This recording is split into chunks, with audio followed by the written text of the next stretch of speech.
Bienvenidos a La Psicóloga en Casa. Nos encontramos con Covadonga y en el programa de hoy hablaremos de cómo superar un despido. Un problema acuciante en la sociedad actual, ¿no? Cuando estamos hablando de que en España tenemos 6 millones de parados. Bien, pues lo primero que me gustaría decir es que un despido es una enorme oportunidad. De hecho, los chinos tienen una palabra para decir crisis, tienen un símbolo para decir crisis que a su vez representa la oportunidad. Es decir, la crisis y la oportunidad son la misma palabra, el mismo símbolo, la misma expresión semántica. Y de hecho todos conocemos a gente a la que han despedido y si bien pasas una primera fase en la que no te sientes útil, sientes que no sirves, que no tienes una función en el mundo, que te conviertes en un chupóptero porque no estás contribuyendo a la sociedad, digamos que todos conocemos gente que esa etapa les ha permitido conectar con sus talentos reprimidos, con sus talentos ocultos. Yo conozco un chico, es que me encanta esa historia, siempre la cuento porque es fantástica. Cuéntanos. Que, bueno, pues estaba en una oficina con su jornada de 8 horas en una multinacional y le despidieron y digamos que fue traumático porque tal y como están las cosas, 6 millones de parados, a todos nos da mucho miedo y es absolutamente lógico y humano, ¿no? Claro, es que yo creo que a día de hoy enfocar un despido como una oportunidad en la vida con los tiempos que corren tiene que ser difícil. Claro, siempre está ahí el Pepito Grillo que nos dice que nos vamos a quedar en paro para siempre, que no nos van a volver a contratar, todos tenemos esos pensamientos, ¿no?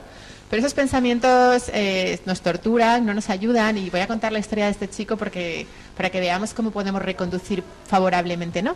Y su pasión siempre habían sido los gatos, pero él era ingeniero, él era, bueno, pues como hobby tenía un montón de gatos y pues se dedicaba a cuidarlos, a estar con ellos, a pasar tiempo. Pues durante su periodo de paro escribió un libro acerca de gatos. Montó un club, empezó a reunir gente en Madrid que eran fans de los... Todo acerca de los gatos. Frikis de los gatos, que se reunían en una cafetería y empezaron cada uno a contar sus experiencias. Bueno, pues hay gente que en esa temática se sienten muy vinculados y conectan y resulta que creó un nuevo producto, empezó a dar cursos de cómo comunicarse efectivamente con los gatos.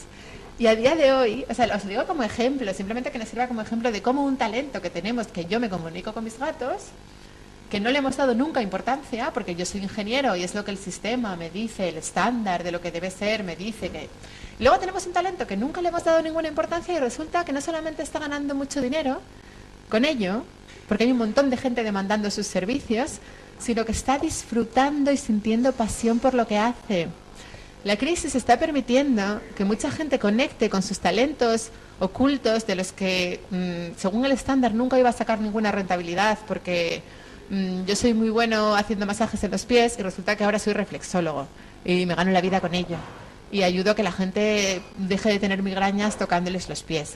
A ver, estoy quizás hablando de una forma muy extrema, pero puede ser una oportunidad de quedarnos con nosotros mismos, analizar en qué somos realmente buenos, es decir, con qué disfrutamos, esas cosas que nunca hemos hecho porque no estaban dentro del sistema universitario o porque no estaban dentro de un plan de estudios convencional y tomar conciencia de que un talento es mucho más que ser bueno en física, en química o en matemáticas, lo que nos enseñaron cuando éramos pequeños, ¿no? Un talento puede ser cualquier cosa. Yo puedo ser campeón del mundo en tiro con carabina, que el otro día conocí uno. Y todos somos campeones del mundo en algo, todos somos superdotados en algo. Y la crisis nos está permitiendo canalizar esa energía hacia quién somos realmente. Dicen los sabios, dicen los filósofos, las culturas orientales, el budismo, el taoísmo, que todos venimos al mundo con una misión, pero que nos hemos olvidado en el sistema en el que estamos. Digamos que el desempleo nos puede permitir alinearnos con nuestra misión, nos puede permitir tomar conciencia de quién soy yo y qué hago realmente. Ahora mismo en España se está creando una red de emprendimiento muy potente. Hay un montón de gente con pequeños negocios, hay un montón de gente, digamos también que las dificultades agudizan el ingenio. Y además se está dando una estructura muy bonita de cooperativismo y colaboración que no había antes. La gente está empezando a colaborar, están empezando a buscar sinergias, están empezando a ayudarse. Y estamos viendo florecer negocios variopintos que hasta ahora no existían y estamos viendo florecer alianzas entre las personas que hasta ahora no existían. Y creo que la evolución a futuro es muy positiva.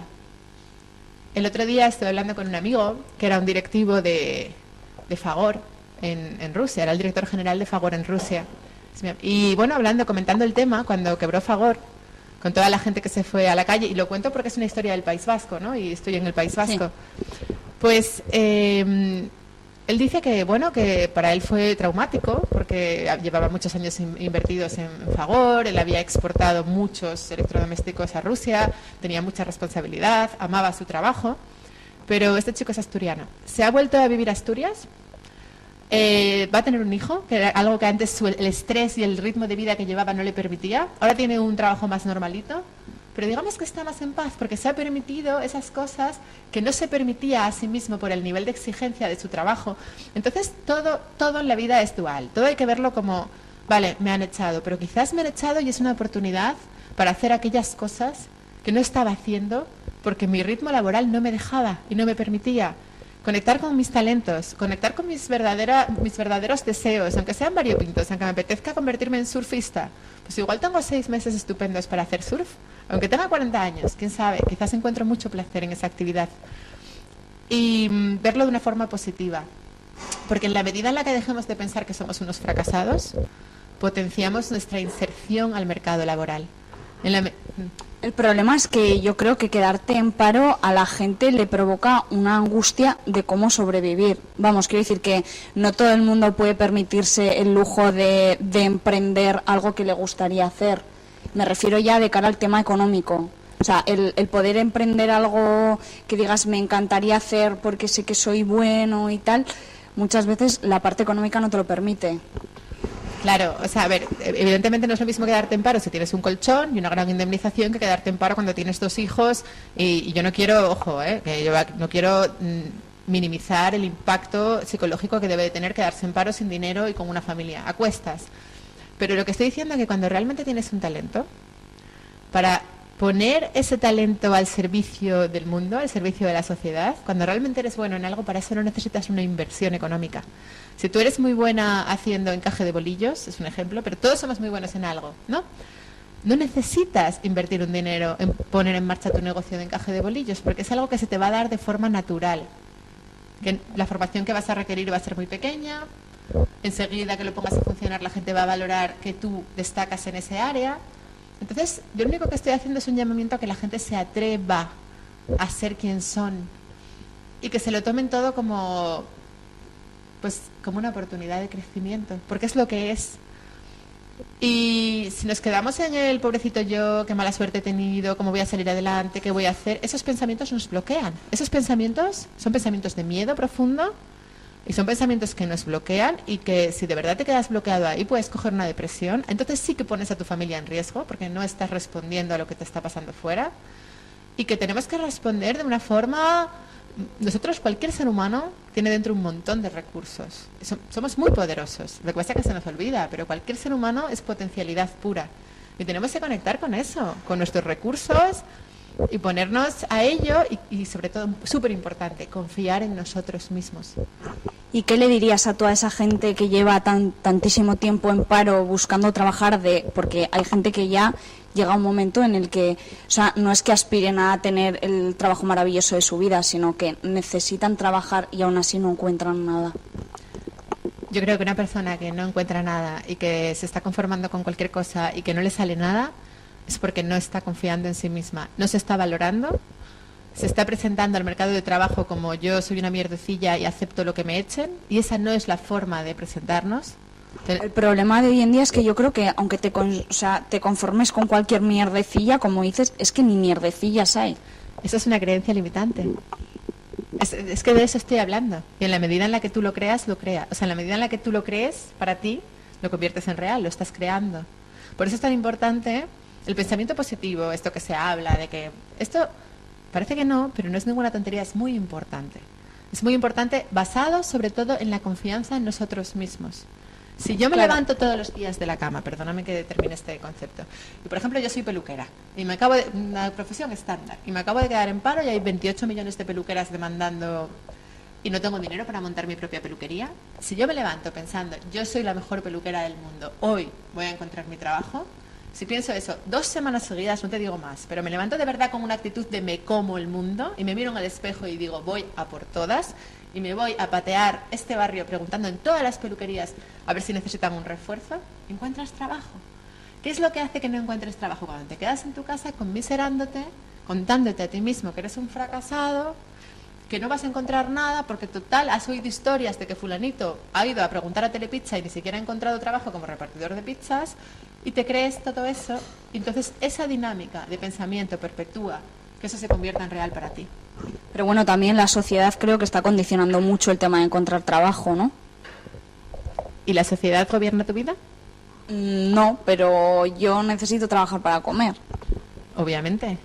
¿Pero quién te pone las limitaciones? ¿Te las pones tú o te las pone la sociedad? Me refiero a que creo que es comprensible que una persona que lleva 3 años en paro y está apuntado en 50.000 ETTs, porque por suerte o por desgracia ahora mismo esta sociedad funciona así, y te da igual trabajar, vamos, quiero decir que tú no has marcado qué tipos de trabajo quieres, sino solo que quieres trabajar y te pegas 3 años en paro y no encuentras nada, yo creo que es comprensible que esa persona moralmente se deprima.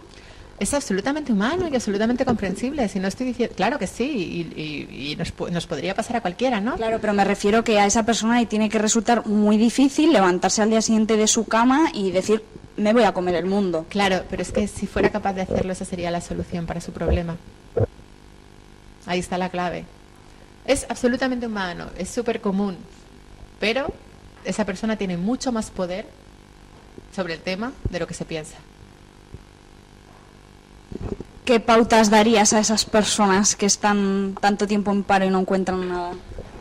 Pues que analicen cuáles son sus talentos, qué eran esas cosas que hacían cuando eran pequeñitos, que eran raras o que no encajaban y que los retomen. Que retomen, que es que yo de pequeño era muy bueno en bicicleta, yo de pequeño dibujaba muy bien, yo de pequeño, o yo de adolescente era un gran catador de vinos. Que retomen eso, porque por ahí pueden encontrar algo, que se dejen de empeñar en seguir con el currículum estándar y en encontrar un trabajo exactamente igual que el que tenían antes de que les despidieran. Que la creatividad, en cuanto a potenciar su búsqueda por otros derroteros y sus habilidades por otros derroteros, les puede sacar de ese estado. Que piensen lo que dicen los americanos, que es muy importante. En coaching tienen una expresión que es to think out of the box, que significa pensar fuera de la caja. Que piensen fuera de la caja, que se salgan del estándar, porque van a encontrar fuera de su zona de confort. Eso es lo que la gente también entiende por salirse de su zona de confort. Fuera de su zona de confort van a encontrar infinidad de respuestas. Y luego toda esa gente, ¿cómo puede encontrar en lo que era bueno? Porque yo creo que ahora cualquier persona que esté en una situación así, dicen, piensan que eras bueno de pequeño. Yo creo que es difícil.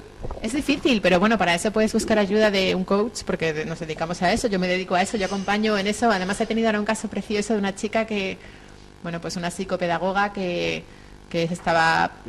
había sufrido mucho dando clases a niños, no encontraba su hueco, estaba muy perdida y a ella le gustaba mucho el tema de la música. Bueno, pues ha diseñado un proyecto de educación musical fusionando esas habilidades como profesora, como maestra, como pedagoga, como psicopedagoga y sus verdaderos talentos hacia el baile, hacia la danza.